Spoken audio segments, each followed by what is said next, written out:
I'd like to tell you about the strangest secret in the world. Some years ago, the late Nobel Prize-winning Dr. Albert Schweitzer was being interviewed in London, and a reporter asked him, "Doctor, what's wrong with men today?" And the great doctor was silent a moment, and then he said, "Men simply don't think." It's about this that I want to talk with you. We live today in a golden age. This is an era that man has looked forward to, dreamed of, and worked toward for thousands of years. But since it's here, we pretty well take it for granted. We in America are particularly fortunate to live in the richest land that ever existed on the face of the earth, a land of abundant opportunity for everyone. But do you know what happens? Well, let's take 100 men who start even at the age of 25. Do you have any idea what will happen to those men by the time they're 65? These 100 men who all start even at the age of 25 believe they're going to be successful. If you asked any one of these men if he wanted to be a success, he'd tell you he did. And you'd notice that he was eager toward life, that there was a certain sparkle to his eye, an erectness to his carriage, and life seemed like a pretty interesting adventure to him. But by the time they're 65, 1 will be rich. 4 will be financially independent. 5 will still be working. 54 will be broke. Now think a moment. Out of the 100, only 5 make the grade. Now why do so many fail? What has happened to the sparkle that was there when they were 25? What's become of the dreams, the hopes, the plans? And why is there such a large disparity between what these men intended to do and what they actually accomplished? When we say about 5% achieve success, we have to define success. And here's the best definition I've ever been able to find. Success is the progressive realization of a worthy ideal. If a man is working toward a predetermined goal and knows where he's going, that man is a success. If he's not doing that, he's a failure. Success is the progressive realization of a worthy ideal. Rollo May, the distinguished psychiatrist, wrote a wonderful book called Man's Search for Himself. And in this book he says, the opposite of courage in our society is not cowardice. It is conformity. And there you have the trouble today. It's conformity, people acting like everyone else without knowing why, without knowing where they're going. Now think of it. In America right now, there are over 18 million people 65 years of age and older. And most of them are broke. They're dependent on someone else for life's necessities. Now, we learn to read by the time we're 7. We learn to make a living by the time we're 25. Usually by that time, we're not only making a living, we're supporting a family. And yet, by the time we're 65, we haven't learned how to become financially independent in the richest land that has ever been known. Why? We conform. And the trouble is that we're acting like the wrong percentage group, the 95 who don't succeed. Now, why do these people conform?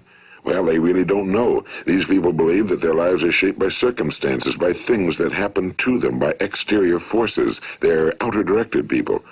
A survey was made one time that covered a lot of men, working men, and these men were asked, "Why do you work? Why do you get up in the morning?" 19 out of 20 had no idea.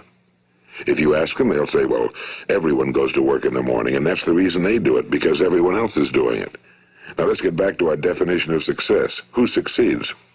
The only person who succeeds is the person who is progressively realizing a worthy ideal. He's the person who says, I'm going to become this, and then begins to work toward that goal.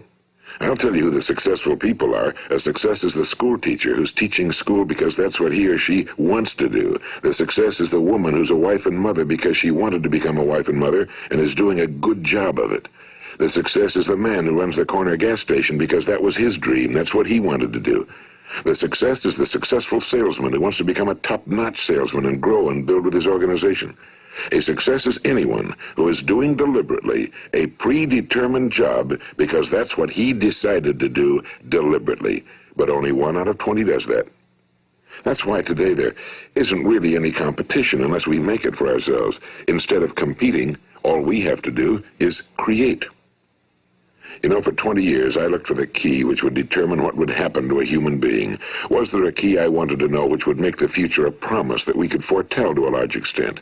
Was there a key that would guarantee a person's becoming successful if he only knew about it and knew how to use it? Well, there is such a key, and I've found it. Have you ever wondered why so many men work so hard and honestly without ever achieving anything in particular, and others don't seem to work hard and yet seem to get everything? They seem to have the magic touch. You've heard them say that about someone. Everything he touches turns to gold. And have you ever noticed that a man who becomes successful tends to continue to become successful? And on the other hand, have you noticed how a man who's a failure tends to continue to fail? Well, it's because of goals. Some of us have goals, some don't. People with goals succeed because they know where they're going. It's that simple. Think of a ship leaving a harbor, and think of it with the complete voyage mapped out and planned. The captain and crew know exactly where it's going and how long it'll take. It has a definite goal. Now, 9,999 times out of 10,000, it will get to where it started out to get. Now, let's take another ship, just like the first, only let's not put a crew on it or a captain at the helm. Let's give it no aiming point, no goal, no destination. We just start the engines and let it go. I think you'll agree with me that if it gets out of the harbor at all, it will either sink or wind up on some deserted beach, a derelict. It can't go anyplace because it has no destination and no guidance, and it's the same with a human being. Take the salesman, for example. There's no other person in the world today with the future of a good salesman. Selling is the world's highest paid profession, if we're good at it and if we know where we're going. Every company needs top-notch salesmen, and they reward those men. The sky's the limit for them. But how many can you find? Someone once said the human race is fixed, not to prevent the strong from winning, but to prevent the weak from losing. The American economy today can be likened to a convoy in time of war. The entire economy is slowed down to protect its weakest link, just as the convoy had to go at the speed that would permit its slowest vessel to remain in formation. That's why it's so easy to make a living today. It takes no particular brains or talent to make a living and support a family today. So we have a plateau of so-called security, if that's what a person's looking for. But we do have to decide how high above this plateau we want to aim. Now let's get back to the strangest secret in the world, the story that I wanted to tell you today. Why do men with goals succeed in life and men without them fail? Well, let me tell you something which, if you really understand it, will alter your life immediately. If you understand completely what I'm going to tell you from this moment on, your life will never be the same again. You will suddenly find that good luck just seems to be attracted to you. The things you want just seem to fall in line, and from now on you won't have the problems, the worries, the gnawing lump of anxiety that perhaps you've experienced before. Doubt, fear, well, they'll be things of the past. Here's the key to success and the key to failure. We become what we think about. Now let me say that again. We become what we think about. Throughout all history, the great wise men and teachers, philosophers and prophets have disagreed with one another on many different things. It's only on this one point that they are in complete and unanimous agreement. Listen to what Marcus Aurelius, the great Roman emperor, said. A man's life is what his thoughts make of it. Disraeli said this. Everything comes if a man will only wait. I've brought myself by long meditation to the conviction that a human being with a settled purpose must accomplish it, and that nothing can resist a will that will stake even existence for its fulfillment. Ralph Waldo Emerson said this, a man is what he thinks about all day long. William James said, the greatest discovery of my generation is that human beings can alter their lives by altering their attitudes of mind. And he also said, we need only in cold blood act as if the thing in question were real, and it will become infallibly real by growing into such a connection with our life that it will become real. It will become so knit with habit and emotion that our interest in it will be those which characterize belief. And he also said, if you only care enough for a result, you will almost certainly attain it. If you wish to be rich, you will be rich. If you wish to be learned, you will be learned. If you wish to be good, you will be good. Only you must then really wish these things and wish them exclusively, and not wish at the same time 100 other incompatible things just as strongly. In the Bible, you read in Mark 9:23, if thou canst believe, all things are possible to him that believeth. My old friend Dr. Norman Vincent Peale put it this way. This is one of the greatest laws in the universe. Fervently do I wish I had discovered it as a very young man. It dawned upon me much later in life, and I found it to be one of the greatest, if not my greatest discovery outside of my relationship to God. The great law, briefly and simply stated, is that if you think in negative terms, you will get negative results. If you think in positive terms, you will achieve positive results. That is the simple fact, he went on to say, which is at the basis of an astonishing law of prosperity and success. In 3 words, believe and succeed. William Shakespeare put it this way: our doubts are traitors and make us lose the good we oft might win by fearing to attempt. George Bernard Shaw said, people are always blaming their circumstances for what they are. I don't believe in circumstances. The people who get on in this world are the people who get up and look for the circumstances they want, and if they can't find them, make them. Well, it's pretty apparent, isn't it? And every person who discovered this for a while believed that he was the first one to work it out. We become what we think about. Now, it stands to reason that a person who's thinking about a concrete and worthwhile goal is going to reach it, because that's what he's thinking about, and we become what we think about. Conversely, the man who has no goal, who doesn't know where he's going, and whose thoughts must therefore be thoughts of confusion and anxiety and fear and worry, becomes what he thinks about. His life becomes one of frustration and fear and anxiety and worry. And if he thinks about nothing, he becomes nothing. Now, how does it work? Why do we become what we think about? Well, I'll tell you how it works as far as we know. Now, to do this, I want to tell you about a situation that parallels the human mind. Suppose a farmer has some land, and it's good fertile land. Now, the land gives the farmer a choice. He may plant in that land whatever he chooses. The land doesn't care. It's up to the farmer to make the decision. Now, remember, we're comparing the human mind with the land because the mind, like the land, doesn't care what you plant in it. It will return what you plant, but it doesn't care what you plant. Now, let's say that the farmer has 2 seeds in his hand. One is a seed of corn. The other is nightshade, a deadly poison. He digs 2 little holes in the earth, and he plants both seeds, one corn, the other nightshade. He covers up the holes, waters, and takes care of the land, and what will happen?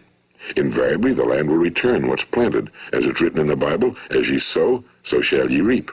Now remember, the land doesn't care. It'll return poison in just as wonderful abundance as it will corn. So up come the 2 plants, one corn, one poison. Now, the human mind is far more fertile, far more incredible and mysterious than the land, but it works the same way. It doesn't care what we plant. Success, failure. A concrete, worthwhile goal, or confusion. Misunderstanding, fear, anxiety, and so on. But what we plant, it must return to us. You see, the human mind is the last great unexplored continent on Earth. It contains riches beyond our wildest dreams. It will return anything we want to plant. Now, you might say, well, if that's true, why don't people use their minds more? Well, I think they figured out an answer to that one, too. Our mind comes as standard equipment at birth. It's free, and things that are given to us for nothing we place little value on. Things that we pay money for, we value. The paradox is that exactly the reverse is true. Everything that's really worthwhile in life came to us free. Our minds, our souls, our bodies, our hopes, our dreams, our ambitions, our intelligence, our love of family and children and friends and country, all these priceless possessions are free. But the things that cost us money are actually very cheap and can be replaced at any time. A good man can be completely wiped out and make another fortune. He can do that several times. Even if our home burns down, we can rebuild it. But the things we got for nothing, we can never replace. The human mind isn't used because we take it for granted. Familiarity breeds contempt. It can do any kind of job we assign to it, but generally speaking, we use it for little jobs instead of big, important ones. Universities have proved that most of us are operating on about 10% or less of our abilities. So decide now, what is it you want? Plant your goal in your mind. It's the most important decision you'll ever make in your entire life. What is it you want? Do you want to be an outstanding salesman? A better worker at your particular job? Do you want to go places in your company, in your community? Do you want to get rich? All you've got to do is plant that seed in your mind, care for it, work steadily toward your goal, and it will become a reality. It not only will, there's no way that it cannot. You see, that's a law, like the laws of Sir Isaac Newton, the laws of gravity. If you get on top of a building and jump off, you'll always go down. You'll never go up, and it's the same with all the other laws of nature. They always work. They're inflexible. Think about your goal in a relaxed, positive way. Picture yourself in your mind's eye as having already achieved this goal. See yourself doing the things you will be doing when you've reached your goal. Ours has been called the phenobarbital age of ulcers and nervous breakdowns and tranquilizers. At a time when medical research has raised us to a new plateau of good health and longevity, far too many of us worry ourselves into an early grave trying to cope with things in our own little personal ways without learning a few great laws that will take care of everything for us. These things we bring on ourselves through our habitual way of thinking. Every one of us is the sum total of his own thoughts. He is where he is because that's exactly where he really wants to be, whether he'll admit that or not. Each of us must live off the fruit of his thoughts in the future, because what you think today and tomorrow, next month and next year, will mold your life and determine your future. You're guided by your mind. I remember one time I was driving through eastern Arizona, and I saw one of those giant earth-moving machines roaring along the road at about 35 miles an hour with what looked like 30 tons of dirt in it, a tremendous, incredible machine, and there was a little man perched way up on top with the wheel in his hands guiding it. And as I drove along, I was struck by the similarity of that machine to the human mind. Just suppose you're sitting at the controls of such a vast source of energy. Are you going to sit back and fold your arms and let it run itself into a ditch? Or are you going to keep both hands firmly on the wheel and control and direct this power to a specific, worthwhile purpose? It's up to you. You're in the driver's seat. You see, the very law that gives us success is a two-edged sword. We must control our thinking. The same rule that can lead a man to a life of success, wealth, happiness, and all the things he ever dreamed of for himself and his family. That very same law can lead him into the gutter. It's all in how he uses it, for good or for bad. This is the strangest secret in the world. Now, why do I say it's strange, and why do I call it a secret? Actually, it isn't a secret at all. It was first promulgated by some of the earliest wise men, and it appears again and again throughout the Bible, but very few people have learned it, understand it. That's why it's strange, and why for some equally strange reason it virtually remains a secret. I believe that you could go out and walk down the main street of your town and ask one man after another what the secret of success is, and you probably wouldn't run into one man in a month who could tell you. Now, this information is enormously valuable to us if we really understand it and apply it. It's valuable to us not only for our own lives, but the lives of those around us, our families, employees, associates, and friends. Life should be an exciting adventure. It should never be a bore. A man should live fully, be alive. He should be glad to get out of bed in the morning. He should be doing a job he likes to do because he does it well.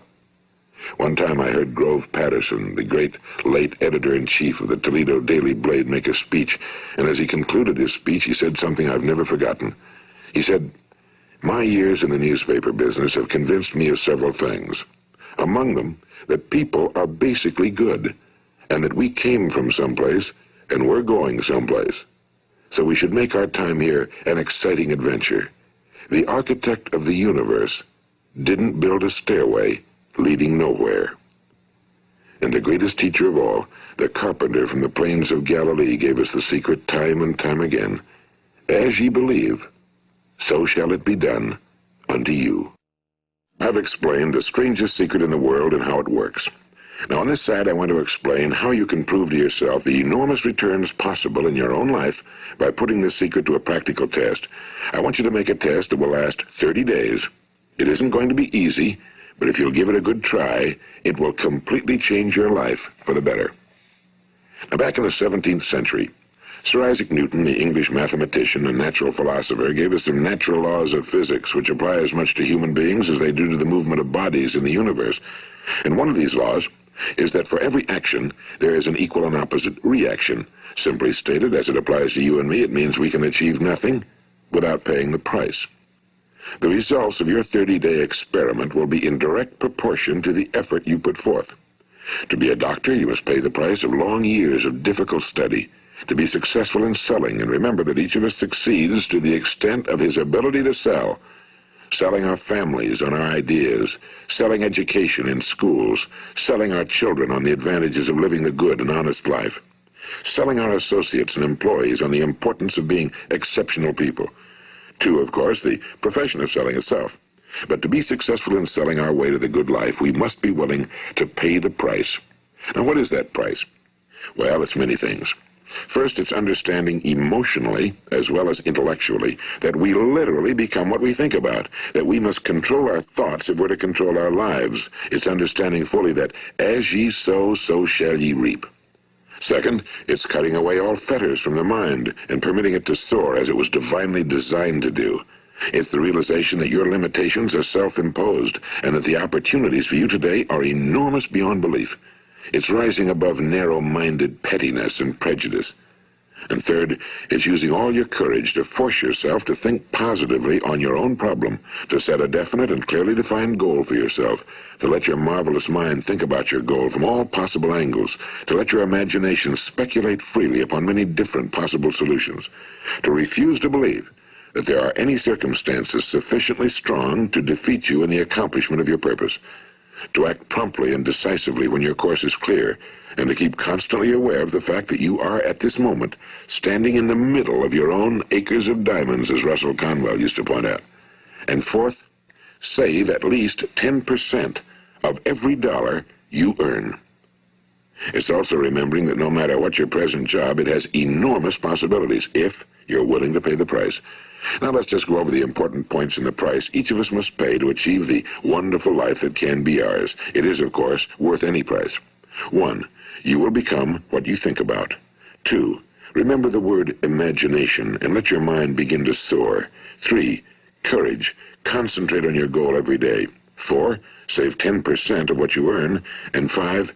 Action. Ideas are worthless unless we act on them. Now, I'll try to outline the 30-day test I want you to make. Keep in mind that you have nothing to lose by making this test and everything you could possibly want to gain. There are two things that may be said of everyone. Each of us wants something, and each of us is afraid of something. I want you to write on a card what it is you want more than anything else. It may be more money. Perhaps you'd like to double your income or make a specific amount of money. It may be a beautiful home. It may be success at your job. It may be a particular position in life. It could be a more harmonious family. Each of us wants something. Now write down on your card specifically what it is you want. Make sure it's a single goal and clearly defined. You needn't show it to anyone, but carry it with you so that you can look at it several times a day. Think about it in a cheerful, relaxed, positive way each morning when you get up, and immediately you have something to work for, something to get out of bed for, something to live for. Look at it every chance you get during the day and just before going to bed at night. And as you look at it, remember that you must become what you think about, and since you're thinking about your goal, you realize that soon it will be yours. In fact, it's yours really the moment you write it down and begin to think about it. Look at the abundance all around you as you go about your daily business. You have as much right to this abundance as any other living creature. It's yours for the asking. Now we come to the difficult part. Difficult because it means the formation of what is probably a brand new habit, and new habits are not easily formed. Once formed, however, it will follow you for the rest of your life. Stop thinking about what it is you fear. Each time a fearful or negative thought comes into your consciousness, replace it with a mental picture of your positive and worthwhile goal. And there'll come times when you'll feel like giving up. It's easier for a human being to think negatively than positively. That's why only 5% are successful. You must begin now to place yourself in that group. For 30 days, you must take control of your mind. It will think about only what you permit it to think about. Each day for this 30-day test, do more than you have to do. In addition to maintaining a cheerful, positive outlook, give of yourself more than you've ever done before. Do this knowing that your returns in life must be in direct proportion to what you give. The moment you decide on a goal to work toward, you're immediately a successful person. You are then in that rare and successful category of people who know where they're going. Out of every 100 people, you belong to the top 5. Don't concern yourself too much with how you're going to achieve your goal. Leave that completely to a power greater than yourself. All you have to do is know where you're going. The answers will come to you of their own accord and at the right time. Remember these words from the Sermon on the Mount, and remember them well. Keep them constantly before you this month of your test. Ask, and it shall be given you. Seek, and ye shall find. Knock, and it shall be opened unto you. For every one that asketh receiveth, and he that seeketh findeth, and to him that knocketh it shall be opened. It's as marvelous and as simple as that. In fact, it's so simple that in our seemingly complicated world, it's difficult for an adult to understand that all he needs is a purpose and faith. For 30 days, do your very best. If you're a salesman, go at it as you've never done before, not in a hectic fashion, but with the calm, cheerful assurance that time well spent will give you the abundance in return you deserve and want. If you're a homemaker, devote your 30-day test to completely giving of yourself without thinking about receiving anything in return, and you'll be amazed at the difference it makes in your life. No matter what your job, do it as you've never done it before for 30 days. And if you've kept your goal before you every day, you'll wonder and marvel at this new life you've found. Dorothea Brand, the outstanding editor and writer, discovered it for herself and tells about it in her fine book, Wake Up and Live. Her entire philosophy is reduced to the words, act as though it were impossible to fail. She made her own test with sincerity and faith, and her entire life was changed to one of overwhelming success. Now, you make your test for 30 full days. Don't start your test until you've made up your mind to stick with it. You see, by being persistent, you're demonstrating faith. Persistence is simply another word for faith. If you didn't have faith, you'd never persist. If you should fail during your first 30 days, by that I mean suddenly find yourself overwhelmed by negative thoughts, you've got to start over again from that point and go 30 more days. Gradually, your new habit will form until you find yourself one of that wonderful minority to whom virtually nothing is impossible. And don't forget the card. It's vitally important as you begin this new way of living. On one side of the card, write your goal, whatever it may be. On the other side, write the words we've quoted from the Sermon on the Mount. Ask, and it shall be given you. Seek, and ye shall find. Knock, and it shall be opened unto you. Nothing great was ever accomplished without inspiration. See that during these crucial first 30 days, your own inspiration is kept at a peak. And above all, don't worry. Worry brings fear, and fear is crippling. The only thing that can cause you to worry during your test is trying to do it all yourself. Know that all you have to do is hold your goal before you. Everything else will take care of itself. Remember also to keep calm and cheerful. Don't let petty things annoy you and get you off course. Now, since making this test is difficult, some will say, why should I bother? Well, look at the alternative. No one wants to be a failure. No one really wants to be a mediocre individual. No one wants a life constantly filled with worry and fear and frustration. Therefore, remember that you must reap that which you sow. If you sow negative thoughts, your life will be filled with negative things. If you sow positive thoughts, your life will be cheerful, successful, and positive. Now, gradually, you will have a tendency to forget what you've heard on this recording. Play it often. Keep reminding yourself of what you must do to form this new habit. Gather your whole family around at regular intervals and listen to what's been said here. You know, most men will tell you that they want to make money without understanding the law. The only people who make money work in a mint.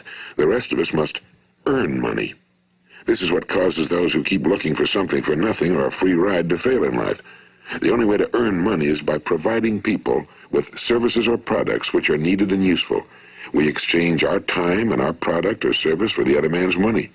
Therefore, the law is that our financial return will be in direct proportion to our service. Now, success is not the result of making money. Making money is the result of success, and success is in direct proportion to our service. Most people have this law backwards. They believe that you're successful if you earn a lot of money. The truth is that you can only earn money after you're successful. It's like the story of the man who sat in front of the stove and said to it, "Give me heat, and then I'll add the wood." How many men and women do you know, or do you suppose there are today, who take the same attitude toward life? There are millions. We've got to put the fuel in before we can expect heat. Likewise, we've got to be of service first before we can expect money. Don't concern yourself with the money. Be of service, build, work, dream, create. Do this, and you'll find there's no limit to the prosperity and abundance that will come to you. Prosperity, you know, is founded upon a law of mutual exchange. Any person who contributes to prosperity must prosper in turn himself. Sometimes the return will not come from those you serve, but it must come to you from someplace, because that's the law. For every action, there is an equal and opposite reaction. As you go daily through your 30-day test period, remember that your success will always be measured by the quality and quantity of service you render, and money is a yardstick for measuring this service. No man can get rich himself unless he enriches others. Now, there are no exceptions to a law. You can drive down any street in America and from your car estimate the service that's being rendered by the people living on that street. Had you ever thought of this yardstick before? It's interesting. Some, like ministers and priests and other devoted people, measure their returns in the realm of the spiritual, but again, their returns are equal to their service. Once this law is fully understood, any thinking person can tell his own fortune. If he wants more, he must be of more service to those from whom he receives his return. If he wants less, he has only to reduce his service. This is the price you must pay for what you want. If you believe you can enrich yourself by deluding others, you can end only by deluding yourself. It may take some time, but just as surely as you breathe, you'll get back what you put out. Don't ever make the mistake of thinking you can avert this. It's impossible. The prisons and the streets where the lonely walk are filled with people who tried to make new laws just for themselves. We may avoid the laws of man for a while, but there are greater laws that cannot be broken. An outstanding medical doctor recently pointed out 6 steps that will help you realize success. 1. Set yourself a definite goal. 2. Quit running yourself down. 3. Stop thinking of all the reasons why you cannot be successful and instead think of all the reasons why you can. 4. Trace your attitudes back through your childhood and try to discover where you first got the idea you couldn't be successful, if that's the way you've been thinking. 5. Change the image you have of yourself by writing out a description of the person you would like to be. And 6. Act the part of the successful person you have decided to become. The doctor who wrote those words is a noted West Coast psychiatrist, Dr. David Harold Fink. Do what the experts since the dawn of recorded history have told you you must do. Pay the price by becoming the person you want to become. It's not nearly as difficult as living unsuccessfully. Make your 30-day test, then repeat it again, and each time it will become more a part of you until you'll wonder how you could ever have lived any other way. Live this new way and the floodgates of abundance will open and pour over you more riches than you may have dreamed existed. Money? Yes, lots of it. But what's more important, you'll have peace. You'll be in that wonderful minority who lead calm, cheerful, successful lives. Start today. You have nothing to lose, but you have a whole life to win.